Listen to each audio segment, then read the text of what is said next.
Going into the 2025 NBA season, as we always do here at Undrafted Views, we buy stock in players heading into the next season. Now, when you look at the NBA landscape, who's the first player in your portfolio? I'm buying stock in Isaiah Hartenstein. I'm sorry. I'm OKC Thunder. I'm buying stock. I am so glad. Now, granted, I did not want him to leave the New York Knicks, but I am glad that the OKC Thunder acquired Hartenstein because they had a big hole um, in their scheme that prohibited them from being able to advance in the 2024 playoffs, and that's in rebounding. Now, what we do know is that Hartenstein don't have no problem being a bully at the basket. And I appreciate that, right? He's a great passer. He's going to rebound the ball. He's going to rebound the ball. And that's one of the things that the Oklahoma City Thunder needed. So for them to bring him in has to improve their roster, right? They already got Shea, got Dort, Shed Holmgren. I mean, great backup to Shed Holmgren. And if something happens, he can be the staple because Isaiah ended up being the primary center for the New York Knicks when that gentleman went out. What is his name again? Who was that center that went out? What was his name? Yeah. He went out injured. And so Hartenstein had to step in, and he stepped in and showed out. So I cannot wait for him to bring all of that experience, all of that strength, all of his passing, all of his rebounding, all of his defense to the Oklahoma City Thunder team and be an addition to what they needed and fill a hole that they actually had in their offense and in their defense. And so I am here all the way here for Isaiah Hartenstein. And I think that he may be the missing piece that can at least sustain the Oklahoma City Thunder for the 2025 season into a deep playoff run. So yes, I'm Okay. blind stocking him for sure. Okay. I can't disagree with that. I like the points that you shared with all of us, but let me tell you, I'm not going broke on Isaiah Hartenstein, but I will go in real heavy on James Wiseman. Oh, James. Okay, think about it. James Wiseman drafted number 2 in the 2020 NBA draft to the Golden State Warriors. Everybody was real excited about him. mm-hmm. Traded to the Pistons almost immediately after his knee injury, missed a whole season, and now finally he's with the Indiana Pacers, a team that went fairly deep in the NBA playoffs. Now he's going to have an opportunity to play behind Miles Turner and Isaiah Jackson, possibly. So yeah, James Wiseman, I think he has so much to prove and so much talent. Where you going to find a 7'2", 240 left-hand center that can do everything that he can do? He can do the inside, outside, bang in the middle. He's just a big body. And I don't think he's had an opportunity to really show us what he's capable of since he's been drafted. This is his third team in like 4 seasons. Yeah, James Wiseman. The NBA turned him into a journeyman. He's only like 23 years old. That should not happen. Nobody, especially the Golden State Warriors, had faith in him. Yeah. Steve Kerr did not want to play the young guys, and we didn't get a chance to see James Wiseman. Put him on the traded him off, and now he's finally getting an opportunity with the Indiana Pacers. I'm looking forward to it. Okay, well, you spend your money on James Wiseman. I may pick him up at the dollar spot in Target, maybe. Oh my God! I don't know if I'm gonna put him in my basket. I don't know, but I hope that the Indiana Pacers is a perfect landing spot for him. I do hope he see minutes on the floor because Miles Turner is gonna hold most of them anyway. So hopefully he'll have an opportunity to showcase. I do agree with you. I was excited about him coming into the league, and then he got here and he got injured and. Let's just be honest. Golden State Warriors, maybe not the best organization to develop young talent. Since they've already developed Steph Curry, Klay Thompson. Yes. And you see what they did with Klay. So yeah, I'm okay, James. You know what? Hey, I'm glad you got somebody rooting for you. Good luck. I'm gonna go on and just. I think that I still have some money left over, but Tyrese Maxey, I'm buying stock in him. Yes. What he proved in 2024. What he was awarded as most improved player in 2024, what he brings to the Philadelphia 76ers for 2025 can only be up. And I believe I'm buying stock. So we already see what he can do on the floor. I think that he'll be more of a on-court leader. That is what I'm looking forward to seeing him. I mean, now I believe that he will be, we're talking about who is going to be, he's like the co-face of Philadelphia 76ers. That's how I see him. Joel Embiid and Tyrese Maxey, right? You don't see the 76ers unless you see Tyrese Maxey. And I think that this is his year with his experience and how successful he was last season in 2024 for him to for this 2025 season to be a leader, not only in the locker room, but also on the court. Because I looked at ESPN's draft. Now, I don't know how factual that is, but they have him as starting point guard and Kyle Lowry as the backup. Okay. I think he can do that. I still prefer him at the 2, but if they're going to put him as the point guard, then let him lead. And so I believe that he will develop more leadership in 2025, which I know would just propel the Sixers even further. And so, yes, for me, stock in Tyrese Maxey on the Philadelphia 76ers. He will be their next leader. Watch. Okay. That must be a buy high and hold situation because I think his stock is at an all-time high right now, coming off of last season. Yeah. And the work that we've seen him put in the off season, it looks like he got a little stronger. Yeah. Okay. Okay. Now look, this is a buy low, sell high type of position.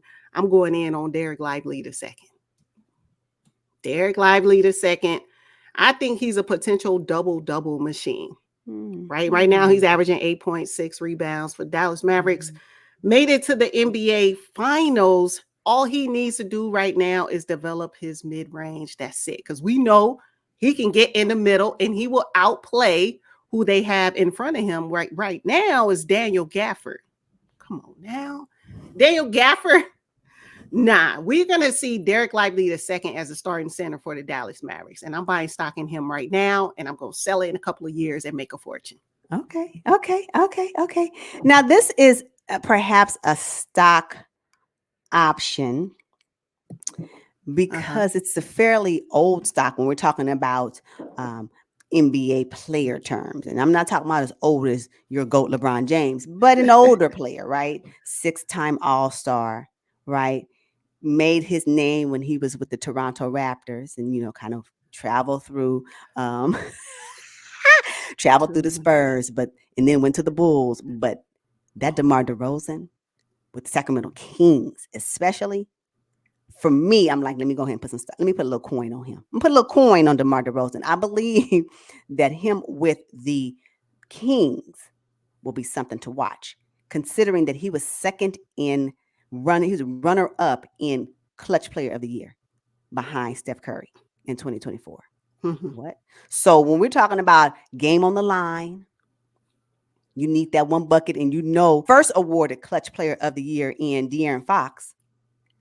And now you have the runner-up in DeMar DeRozan, because they're gonna always spot. They're gonna double team De'Aaron Fox. Now you got DeMar DeRozan sitting over there waiting, and don't let him get anywhere in the mid-range spot. Now, if he is hovering anywhere in mid-range, the ball is going in the basket. So the Sacramento Kings will be lighting the beam a lot more. They lit the beam a lot in 2024, but in 2025, I think they have a chance to really continue to light the beam and kind of go a little bit deeper in the playoffs because DeMar DeRozan's on their roster and his experience and the way he plays the game. And I believe he'll be a great fit. He'll blend right in. He doesn't necessarily have to have, I don't think he needs to be the superstar. I believe he understands that De'Aaron Fox is the one that's supposed to be leading the franchise. I get that.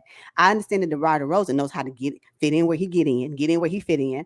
And I think it's going to be a great showcase for him in 2025. So I got a little coin on DeMar DeRozan for 2025. Okay. I like that one. I was going to put DeMar DeRozan on my list, but I decided to go with someone else. But I will tell you, when you first started out and you talked about the Raptors and the Spurs, I'm like, please tell me she's not putting money on Kawhi Leonard. Oh, no, I did that last season. I went broke. No, she sent me to the poorhouse.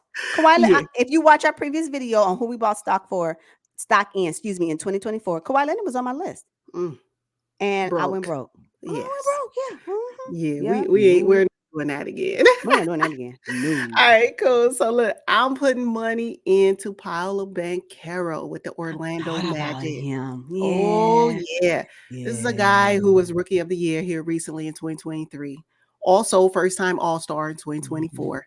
How could I miss out on this opportunity to purchase stock in Paolo Banchero, averaging 22.6 rebounds, 5 assists, and this is only the start. Like he averaged this in his rookie season, really close to these numbers So you can only imagine what's coming up in his third season. Yeah. Remember, the Orlando Magic pushed the Cleveland Cavaliers to the brink in a 7-game series. I think it was 4-3, right? With the Cavs advancing. But I'm willing to say Banchero was the best player on the court.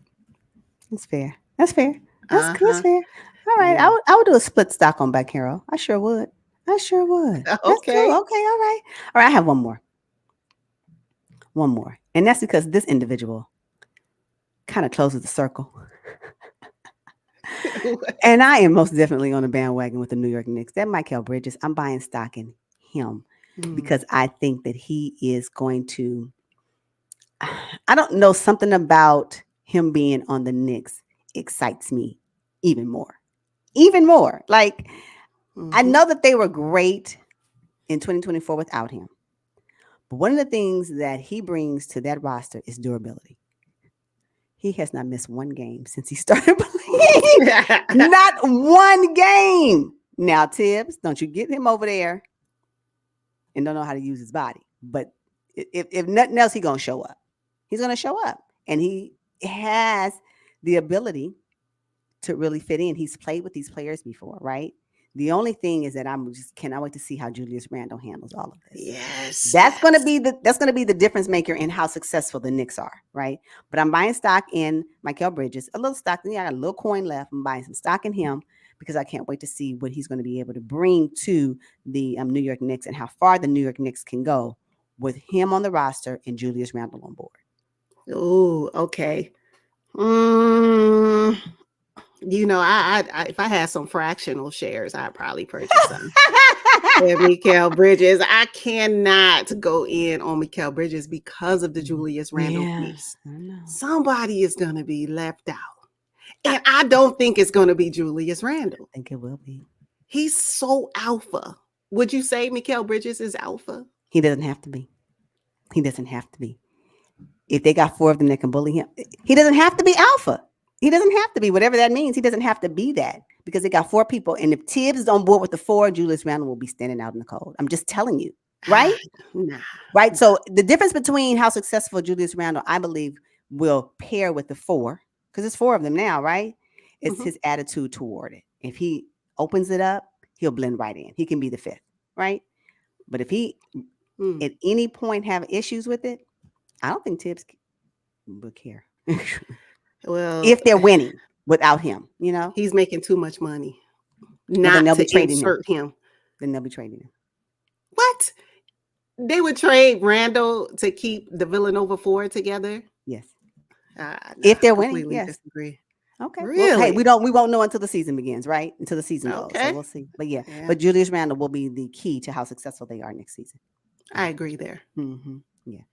I do have just a few more dollars left. And I want to go in on CP3 with the San Antonio Spurs. He's going to help with the development of Wemby, who now has Team France in his pocket, that experience. The way he cried off of the court when they lost to Team USA, I said, this is a guy who cares and who hates losing. Yeah. CP3 also hates losing. You put them together, an old vet who doesn't need the spotlight. He's going to make Wembanyama a mega superstar as long as he stays in San Antonio. And he will be supported by Popovich for sure. For sure. When you put it in those terms, can you imagine CP3 being Wembanyama's mentor, right? And being backed up by Popovich? You can't go wrong. You cannot go wrong. Wow. I don't know how deep the Spurs will go in 2025, but this may be a foundation that's built that CP3 will be able to say, I helped it. I helped with that. I helped with that for sure. Okay. I can get with that. Ooh, Wemby. Let's see.